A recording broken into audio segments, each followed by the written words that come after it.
Shane were here, he'd be giving me grief that I didn't shoot that one faster.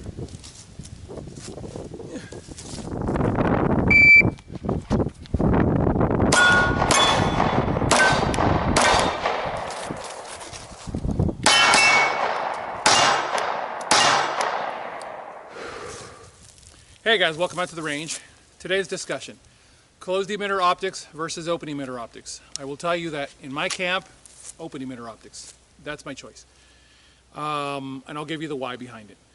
Open emitter optics, such as the RMR family of optics, this is a fiber optics driven optics. I don't want to hear about it in the comment section. This is fiber optics, not battery. My optics issue on handguns does not come from the optic, it comes from the dependency on batteries. That's fiber optics. Moving on. Okay,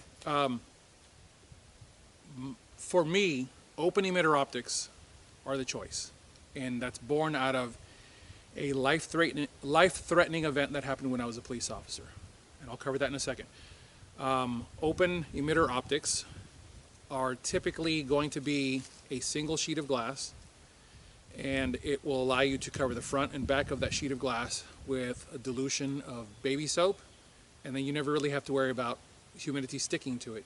And because there is no internal structure, meaning front piece, rear piece of glass, argon in the middle, and okay, yeah, let me finish that thought. So because there is no internal structure that can be subjected to cold soaking, you're less likely to have fogging issues. Now someone's going to go, well, yeah, but the inside of the optic is inert. Yeah, but guys, the laws of thermodynamics are what they are. So listen. Many years ago when I was a police officer, I think he was my sergeant at the time, responded to a call at a house where the guy basically said, I'm going to kill myself. And when the cops show up, I will kill them too. Gosh. It was a ridiculously cold day, and our patrol rifles were required to be in the back in bags, and mine was in a Pelican case. Either way, they get cold soaked in the trunk of a car, and I mean cold soaked, like to the point where it has taken on the humidity of the environment, and it's been there for hours on end. So the entire rifle is going to be cold soaked completely. And so I grabbed my extra armor, put it on, grabbed my rifle, racked it, verified the optic was running. It was a Eotech 512, and took up position on a tree that was a little bit smaller than this, where I could watch the front of the house and the back of the house. And I basically stood there with my rifle for a long period of time in snow. So if the rifle wasn't already cold, it got cold. So my sergeant and I made eye contact, and we made for the front of the house. We came at it in angles, and the front door was unlocked. Welcome!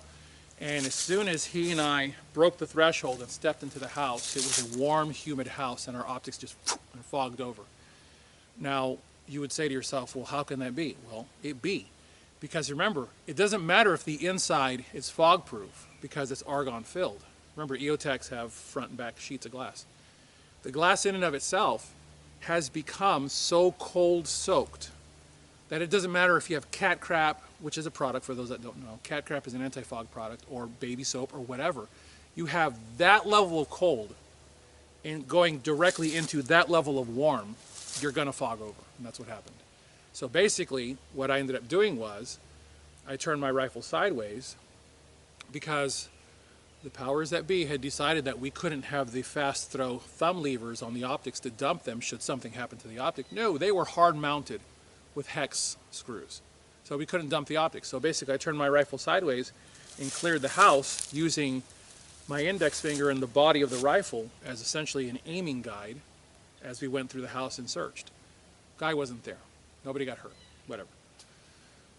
The point is, that singular moment has always stuck with me, will never leave, and has taught me that a closed emitter optic that has a front sheet of glass and a back sheet of glass is a thermal soaking issue. The laws of thermodynamics are what they are. You can't get around them. That optic will fog, and it will fog when you need it. It's like when you're using your RV. It's gonna break. Why? Because you're using it. Or the fireplace, you know, the propane fireplace. When does it go out? when it's 8 degrees outside, you know, the gas.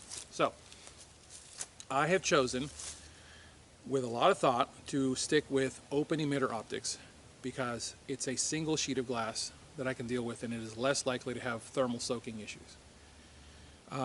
Yes, rain can get in there. I get that. I've dealt with that before. I've had it happen at a class, in a competition, in a competitive environment at a class, and it sucked. It is what it is. I've only had it happen once, and I shoot in the rain, and I shoot in the snow. You guys have seen me doing it. So these things don't worry me that much because I know that I can always fall back to the basics, which is hard sights. You should always have hard sights. If this is a carry gun and this is a carry gun, then you should have hard sights. If this is a fun gun for the range, man, have fun, rock out. But if this is a serious work piece, then you really should consider having proper backup sights with tritium inserts, like this does, so that the optic can actually do its, so the sights can actually do their job in darkness when you need them. I think that was it. The optic that we're looking at here is an RMR04 Trichicon. It runs off a fiber optics bundle, and you see I've got electrical tape on top because that fiber optics bundle is so effective at pulling light in that it'll actually bloom. It'll bloom the dot, and this is a 7 MOA dot. And to give you an idea, still it is roughly the size of a human nose in the middle of that head. And this is from here to there, I want to say, let's see, that's 5 yards. It's 15 yards. It's a 15-yard shot. So it is plenty of accuracy in the optic. Honestly, guys, when I got this optic, this one belongs to Trichicon. It's on permanent loan. I immediately went and bought another one for my daughter's handgun because I was so impressed with what this optic did for me. Finally, I have an optic on a handgun that doesn't require batteries, runs on fiber optics, has a tritium H3 canister that glows in darkness, and let me tell you what, it's bright. It is very, very bright. And even here in daylight, even with the bundle covered, looking at white targets in broad daylight, I can see them just fine. That shot literally went in the left eye where I was looking when I pulled the trigger. That's the other thing, and I'll close with this. What ends up happening when you have an optic on your handgun, it subconsciously, this takes control over this.